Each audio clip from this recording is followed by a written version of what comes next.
because they wanted us to stay.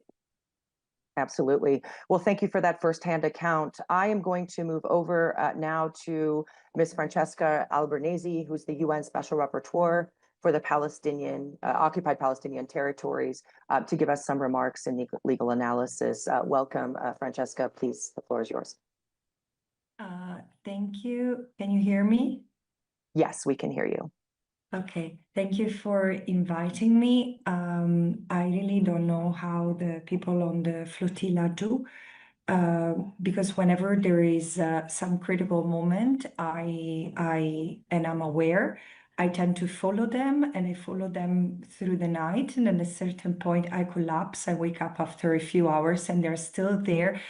So for those who are following, I feel I have to say I have so much admiration for all the delegates on the flotilla, the capacity to stay awake, to stay calm, to stay peaceful, to endure intimidations and attacks. And I feel confused myself after following what happens to them every night. I mean, every now and then at night, and during the day, I still feel, oh my God, what's happening? I was looking at Tiago before, and hi, Lisa, and I say, how does this man do? How do these women and men do? It's incredible. So all my support. Now, there are two things I want to say. First, the legal part. The legal part is the context.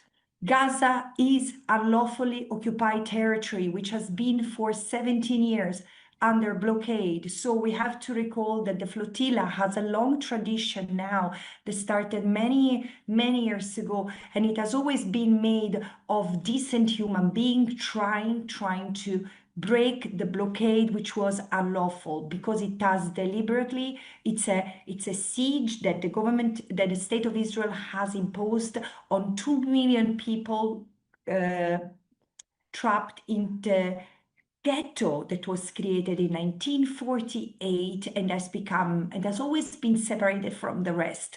But as of 2007, it's been Israel has restricted food, fuel, medical supplies, shelter, and other forms of humanitarian assistance. So the situation was already dramatic, and to be broken 2 years before now. And now the form of collective punishment that Israel has imposed on Gaza has clearly aggravated, because in the past 2 years, Israel has conducted itself in ways that have led it to be accused of genocide, war crimes, and crimes against humanity. So there is, in the face of all this, a responsibility to protect the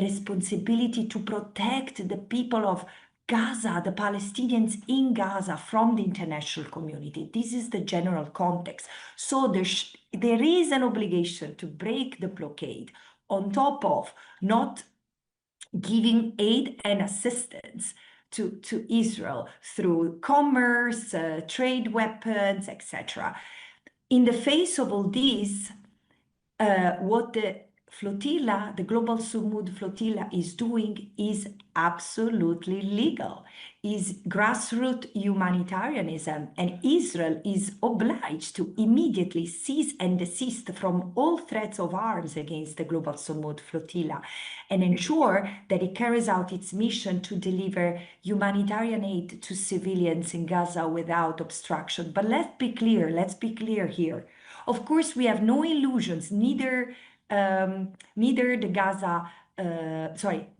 Global Sumud Flotilla delegates, nor the people in Gaza, nor whomever is supporting and trying to ensure protection of the flotilla from afar, like me. We know that the humanitarian aid that the flotilla carries is a drop in the ocean. We know that. But what the flotilla is doing and what the flotilla is carrying is exactly the courage to enforce international law, while all other actors responsible to enforce international law are sitting idle, looking aside, and even helping Israel enforce the blockade. Because the fact that there are there are no member states, especially those having a port in the Mediterranean Sea, not forcing the blockade, which is unlawful, and not guaranteeing protection to the flotilla until it reaches the Gaza shore.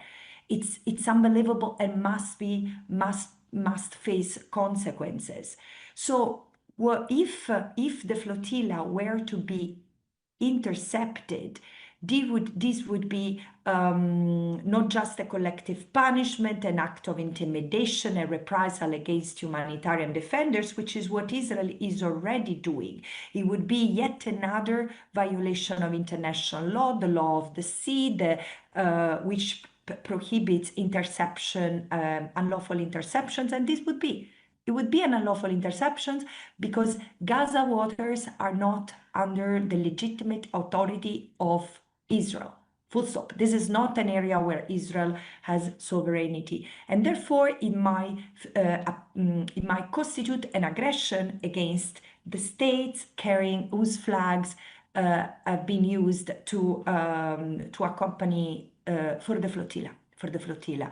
And there could be also an unlawful act against the members of the flotilla, the delegates, if they were to be abducted and taken to Israel.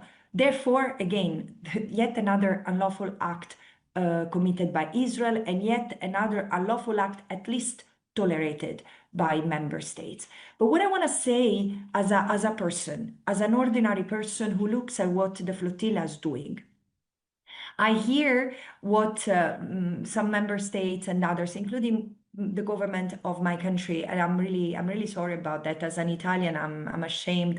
What can we say?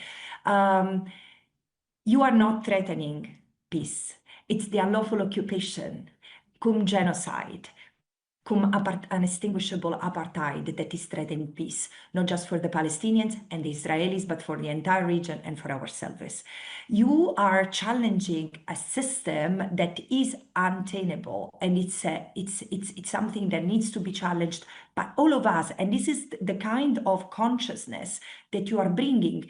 It's igniting a global reaction, because from the dockers in Ravenna, in Genova, in Livorno, in Italy, and other places who are calling for a global strike if someone touches you. This is what I'm saying. This is global consciousness. But we need to remember that the flotilla is not an end in itself. The flotilla is a means to an end, to the end of the blockade, the end of the genocide, the end of the apartheid, which is enormous. So this is why the consciousness that has been awakened by the flotilla must continue until the genocide is over, until there is a full withdrawal of Israel from the occupied Palestinian territory. Otherwise, the mission, this is what will bring the mission to fail, if it was understood what the real purpose of the mission is, which is to achieve equal access to human rights for all, including the Palestinians who are being genocided. Thank you. Thank you very, very much for that, Francesca. And just a beautiful way to frame it, that the flotilla is carrying courage to enforce international law, a firm reminder that the people that are on these boats, civilians, individuals, and people, are here not only delivering and attempting to deliver aid and open a humanitarian corridor, but really hold world leaders to account. And I do want to remind people, you brought up the fact that the boats were carrying flags from other countries, including the United Kingdom, Italy, France, Spain, Poland, Portugal, the Netherlands, Algeria, and Tunisia. And we hope that these countries will also live up to their commitments to international law. So thank you for that reminder of the boats carrying those flags also. Is there anything else that you'd like to share when it comes to specifically the people around the world and what they can do to support this mission? Yeah, thank you. Thank you for asking that.